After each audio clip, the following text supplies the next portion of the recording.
Добрый день. Сегодня мы будем с вами готовить кекс, который называется рождественский кекс Данди.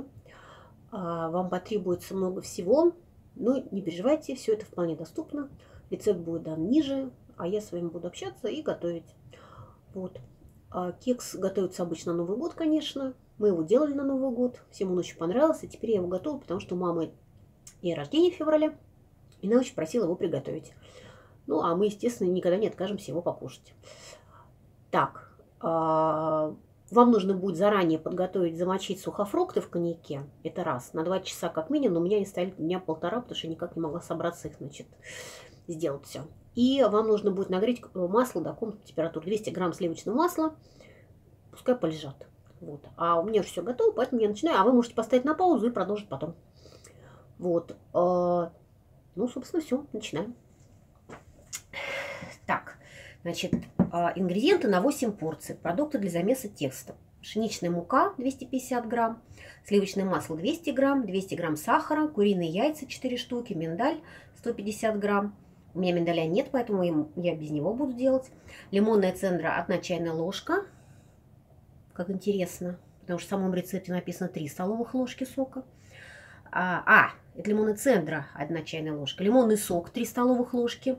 Разрыхлитель пол чайных ложки, изюм 200 грамм, цукаты 100 грамм. В общем, общее количество где-то 400 грамм сухофруктов. Там еще ананасы кусочками, кубиками, сухая клюква. Вот. В общем, в принципе, можно, не знаю, наверное, любые можно сухофрукты. Вот. 50 миллилитров коньяка, в коем вы замачиваете фрукты. Первый раз я замачивала в водке, к сожалению, она не такая ароматная, как коньяк, поэтому, ну, я думаю, что в этот раз гораздо удачнее будет. Тут еще требуется ванильный экстракт, 1 чайная ложка. Его у меня тоже нет, поэтому я его буду заменять ванильным сахаром. Вот, ну, я подхожу всегда к процессу творчески.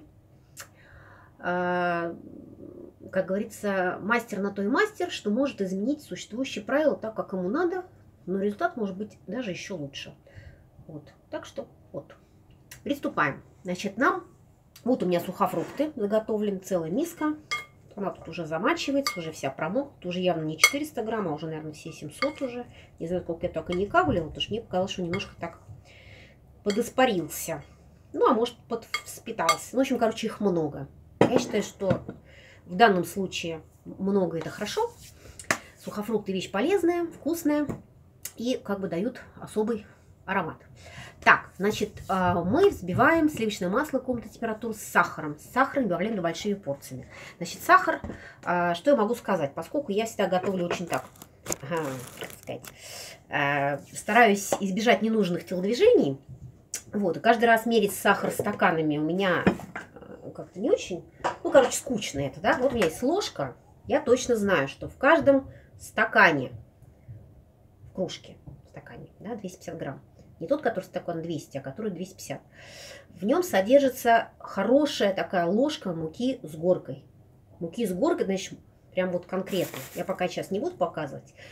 Сахар так с горкой не получишь. Мука прям стоит. У сахара вот такая. То есть, соответственно, у сахара получается 6 ложек.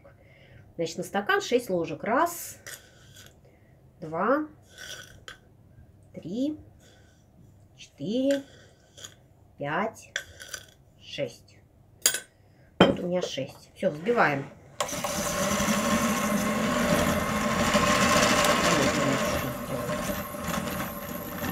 Масло уже, конечно, такое вполне себе. Уже вполне себе комнатной температуры. Очень даже это самое. Тут взбивать, собственно, нечего, потому что оно все просто комком.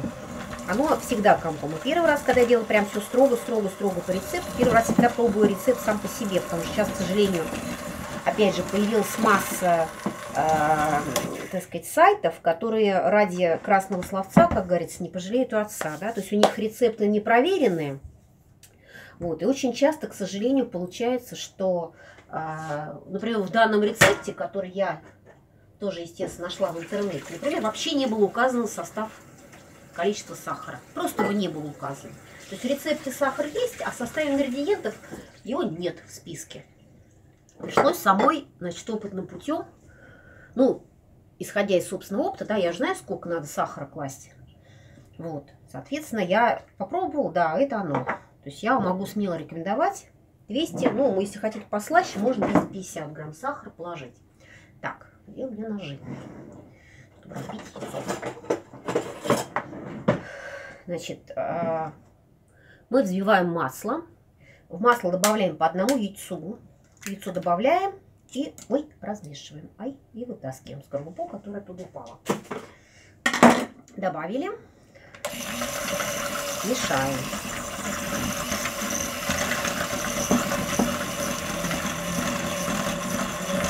Ну, так пожиже становится. Так, одну размешали.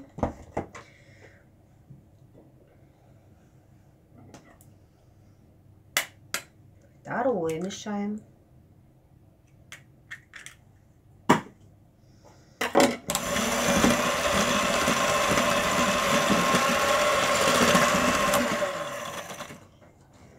Я с бортов счищаю.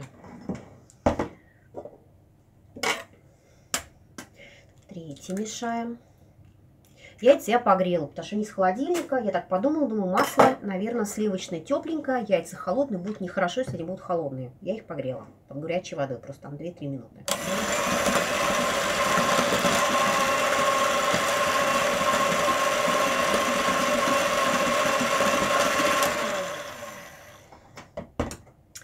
Так, и вот четвертое яйцо.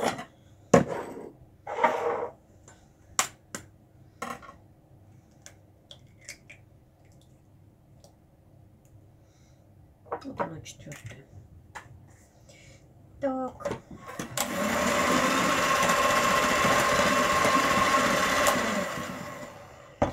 Вмешали. Дальше мы добавляем цедру и сок лимона. Значит, цедра у меня будет мандариновая. Но это турецкие мандарины, они такие плотненькие. Кожура вот такая прям конкретная, как апельсин. Значит, надо сказать, что у лимона кожура более такая мягкая с точки зрения именно вот цитрусового этого аромата. То есть, если вы берете любой другой, там, апельсин, грейпфрут, мандарин, что угодно, да? Ну, я на глазок это делаю, если вы в себе не очень уверены, я вот в себе очень уверена.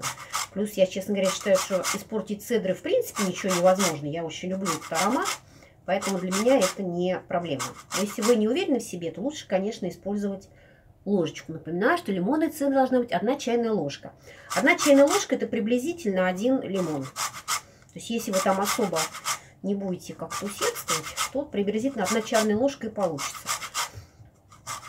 Напоминаю, что у меня мандарин такой плотный, да, не тот, который марокканский, у которого кожура просто сползает прям при прикосновении. То есть этого можно вот его использовать. Вот он остался такой не особенно красивый, но зато у нас теперь есть цедра. Цедру просто на мелкой терочке, как обычно. Да? Опа, все, не стесняемся. Так, цедру и теперь сок лимона. Вот лимон у меня есть, он малость такой уже, так сказать, хо-хо-хо.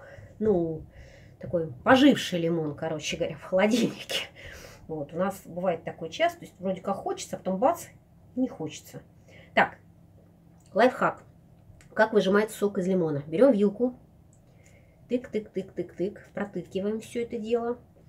Туда вот, опа. Я не знаю, сколько здесь точно будет, но я думаю, что здесь будет как раз ровно 3 столовых ложки. Если не сильно стараться и не забывать, что у нас есть там косточки. Да? Косточки мы, естественно, вытаскиваем. Ну, вилка, она как раз в этом плане хороша, потому что все косточки, вот они, собственно, и остаются. Да? То есть, ну, при навыке не то, что прям сразу это получается, но у вас есть куда совершенствоваться. Я этот, кстати говоря, кулинарный лайфхак подсмотрела на передаче «Смак» у Макаревича. Так что мнение профессионала в этом плане, оно, видите, помогает нам жить и веселиться. Ха-ха-ха. Вот у меня упала косточка. Совершенно напрасно она туда упала. Мне там не нужна. Той же вилочкой спокойненько вытаскиваем. Все. Потом, значит, смотрите, вот так прокручивать можно. Короче, он практически выжимается на сухо. Ну, при желании, да? Вот. Кожуру потом можете смело бросать куда-нибудь в чай какой-нибудь, заваривать ее там. Ну, короче, ее еще можно использовать при желании. Так, все, с лимоном закончили. Поехали дальше. Что там у нас дальше? Молотый миндаль. Миндаля у нас нет. Соответственно, мы его не вмешиваем. Ну, нет у меня миндаля, короче говоря. В прошлый раз был, в этот раз нет. Значит, мы просто добавим 50 грамм муки и все. Так, перемешиваем. Перемешиваем.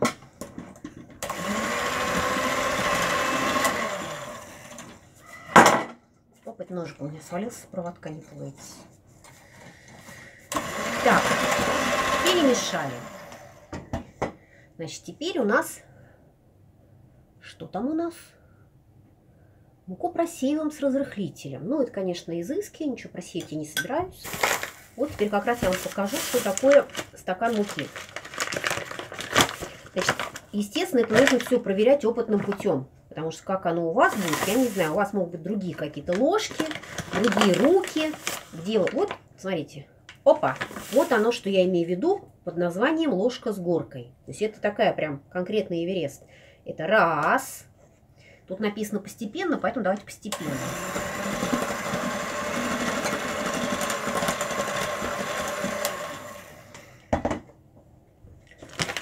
Я, конечно, ничего не просеиваю, но это уже на ваше усмотрение. Так, раз был, сейчас.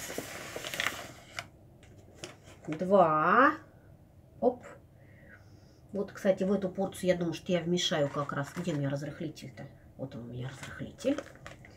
Там надо пол чайной ложки. Это вообще-то очень немного. Поэтому, честно говоря, что там размешивать я не очень понимаю. Но мы, короче, сделаем. Вот оно у нас пол чайной ложки. Вот, прям пол. Потрясли сверху. Вот тебе, пожалуйста, и все. И просеяли дальше. Я понимаю, что есть, как говорится, консерваторы. Вот, да, те, кто... Что, бросим сразу треть? Давайте сразу третью бросим. Чтобы уже точно они перемешались. Да, елки-палки, что у меня тут... Горка сыпется. Вот она горка. Вот, видите, какая горка хорошая. 3.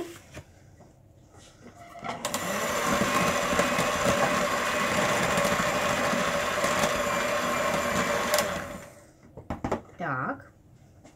И 4. И плюс, помнишь, у нас нет миндаля, поэтому вместо миндаля еще мы вот так. Так, муку частями вводим в масляную смесь, перемешиваем до однородности. Вот перемешиваем. Сейчас, значит, во-первых, с краев мы эту соберем, потому что мне навалялось уже на краях. И перемешиваем, перемешиваем, перемешиваем. Тесто такое довольно-таки плотное получается. То есть прям не довольно-таки, а прям конкретно плотное. Такое, как вот, ну как вот, я не знаю, как вот оно. Да? Вот оно.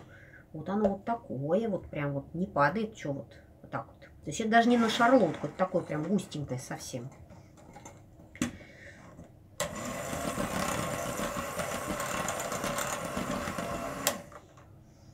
Тесто довольно тяжелое и выпекается он долго. Готовность проверяем шпажкой. Это из рецепта. То есть я все делаю правильно. Это не потому, что у нас там что-то переизбыток чего-то, а это потому, что так и есть. Это все снимаем.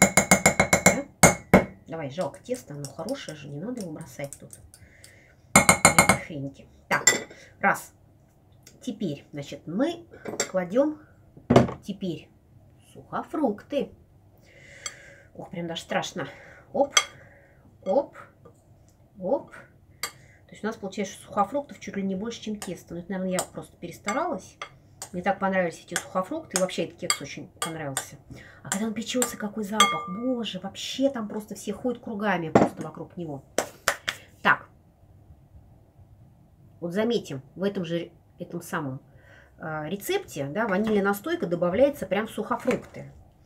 Ну вот, не знаю. Я даже не знаю, надо ли добавлять. Давайте я не буду добавлять ванильный никакой ни экстракт, ни сахар ванильный. Сейчас я вообще попробую. Сахар-то хватает? Сахара очень хорошо. Хватает, все прекрасно. Вот оно, тесто. Ну, прям такое тесто, прям тесто. Прям тесто. Ну, оно, конечно, не как дрожжевое, да, но не сильно, надо сказать, оно его пожиже-то. Ой, даже тесто вкусное. Там прям съела. Ой, чего ж все такие вкусные вещи? Они вот обязательно с маслом, с жиром каким-нибудь. Ну, понятно почему. Потому что, собственно, биология человеческая, она не рассчитана на то, что у нас не будет голода и что будет производство продуктов. Она рассчитана на то, что нам придется в поте лица сеять, сжать. Это еще вообще хороший вариант. Человек-то как биологическая единица складывался когда? Когда у нас все это бегало и скакало по полям, а мы только за ним должны были носиться, ловить, бороться, ну и съедать, как победитель. Ну или кто кого, уж, так сказать, кого-то, наверное, тоже съели. Вот. Вот у нас тесто. Вот оно прям густое, пригустое, прям вот такое вот. Все, мы его ставим в форму. Сейчас я эту форму найду. Я, конечно, не подготовила форму, за что просто меня простите. Вот. Ну, собственно, на самом деле это и, собственно, и все. Поэтому я с вами тогда прощаюсь. Вот. А тортик уже сам покажу, наверное. Или не покажу. Не знаю пока. Ну, все, тогда пока.